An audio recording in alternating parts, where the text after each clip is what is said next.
Hi, this is Cap Manzi, and I'm inviting you back to the track on July 15th to 17th, and I hope to see you there.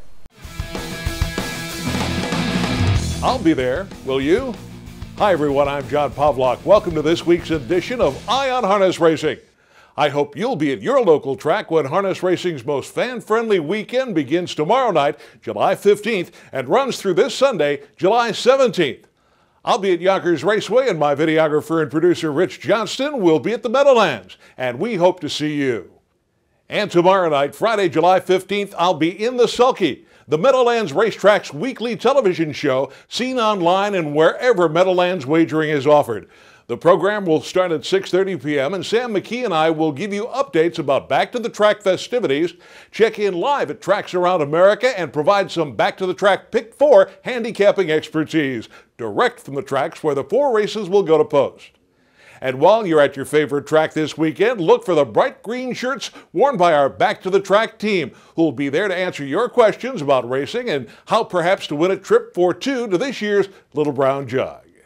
It's the one weekend you don't want to miss visiting your favorite harness racetrack, July 15th, 16th, and 17th. That's Back to the Track weekend, harness racing's most fan-friendly weekend of the year. There'll be giveaways, including a chance to win a trip to the Little Brown Jug and special wagers featuring some of the sport's top horses. Every harness racetrack in America will make fans welcome with specials designed to make the weekend one to remember. So grab a friend or two and come back to the track on July 15th, 16th, and 17th and sample the unbridled excitement of harness racing. As the winning streak gets longer and longer, the pressure has to be rising. See You at Peelers, undefeated in 18 career starts, visited Verdon Downs this past Saturday for another New York Sire Stakes. As they round the turn and head for the back stretch, See You at Peelers has cleared to the lead and accelerates to a 3-length advantage. There was absolutely no pressure as it turned out. Marcus Johansson was in the bike as the daughter of Bettor's Delight sped to a new Vernon track record for sophomore pacing fillies, winning in 1:51.1. On the inside, racing second is What's New Pussycat. Coming on the outside, Arlington Avenue.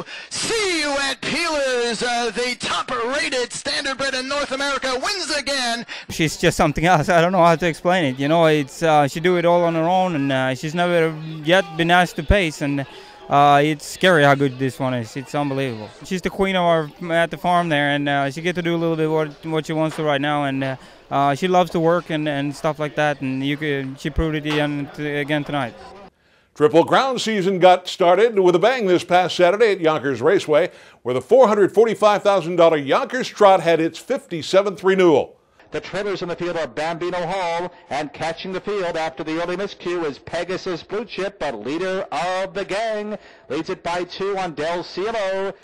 While most eyes were on See You at Peelers, her stablemate, leader of the gang, grabbed a headline of his own when he grabbed the early lead and never looked back. He won for the first time this year and scored in 1:57.2. Del Cielo's got it quickened with time ticking away in the Yonkers Trot final, and Dave Miller and leader of the gang, they're going to do it. Leader of the gang takes the Yonkers Trot final. And Jesse quickly dispatches That's Not My Name with 3/8 the trot. Jesse remained hot in the $237,000 Hudson Filly Trot. Driver Tim Tetrick got her to the lead and then saw some others come at her in the lane. Lady Jesse, Lady Rainbow coming back to her. Jesse digging in, Lady Rainbow on the outside, very tight. In the Hudson Filly Trot, was it Jesse or was it Lady Rainbow? Be a witness when the best harness drivers from around the world meet here in the 25th World Driving Championship, the richest and most important driving tournament in the world.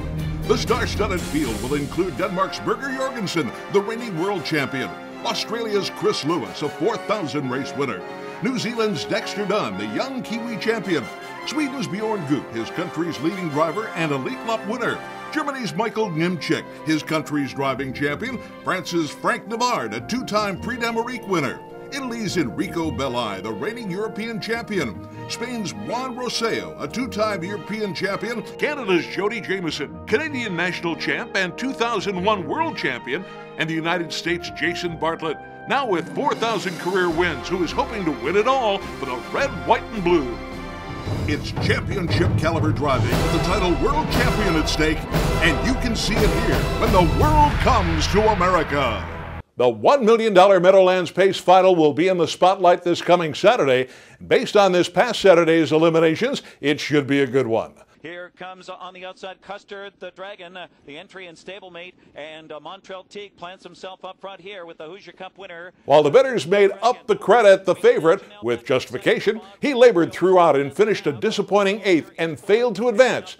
Young Montreal Teague got Custard the Dragon to the top and controlled the tempo on the way to a win at 11-1 in 150-2. And between horses, best of best Hanover, foreclosure trying to close in, but it's Custard the Dragon, Montreal Teague, Custard the Dragon takes it. I left out there, and he's always been a good one to leave, so I took my chances there. I tried to stay on the front and let Yannick duck in behind me, but that wasn't happening with the horse behind me, so I let him go and I retook. I'm getting more and more confident with him. He shows me he's got a lot of ability, and he's ready to roll every race he goes in. Well, this is one race, but to me, this is equal to the Hamiltonian, so, and I don't mess with trotters too much, so this is the biggest race to me, period. Here comes Big Jim, quick move from Phil Hudon, and Big Jim, the New Jersey. Big Jim looked big again on Saturday. The reigning freshman champ, driven by Phil Hudon, was moved to the top before the half, and despite some pressure in the lane, won in 150. Big Jim, westward, Whoa, Hanover from the inside. Off cover comes Powerful Mist with his late stretch offering here. Better than Cheddar between horses. Big Jim, Powerful Mist closing. Big Jim is back! The trip worked out good, not as planned, but it worked out good. I was at the corner. He was a little grabby getting out of there, so I let him try get him. I took a good hold of him, let him try relax, and then I moved him up the back. So I just let him go on his own will. I never revved him up anywhere. And then coming out of the last turn, I popped the plugs and he drew off a couple lengths, so he raced awesome. Owners, drivers, and trainers met with the press at the post position draw on Tuesday. I would have taken number 7 because he's never lost on number 7. That would have been an interesting selection, no question. Well, the thing about post 2, if you keep your driver handy, that's a good thing. So Montreal Teague, Custard the Dragon, post 2 is gone. Jim, step over to the side just a bit. What position are you going to pick and why? We're going to go with number 3. Number 3, to stay right beside Big Jim? Exactly, and same thing in elimination. Okay, so 3 worked out for you last Saturday, maybe it'll work out again. Hopefully. All right, Montreal, congratulations. So post 2 for Big Jim, and post 3 for Custard the Dragon. Yes, he loves to close. He loves following horses. The ideal world, they're going to go a real fast half, and I'm going to be second over and stop him coming down the lane. That's the drive I'd like to have. But like I say, you never know what can set up. Cheddar can race anyway. He can go to the front. He can leave 100. He can grind it first over. He can come off a helmet. But my ideal trip's second over.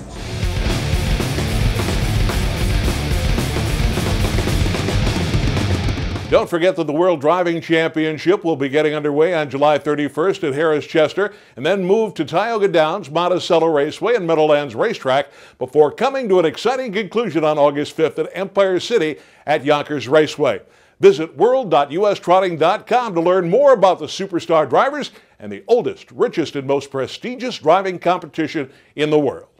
And don't forget that Friday, July 15th, Back to the Track Pick 4 is part of the USTA's strategic wagering program. There will be a $25,000 guaranteed pool on races from the Meadowlands, Northfield Park, Yonkers, and Maywood Park, and our Back to the Track team will stand ready to explain how you can play the wager when you're at your favorite track this Friday.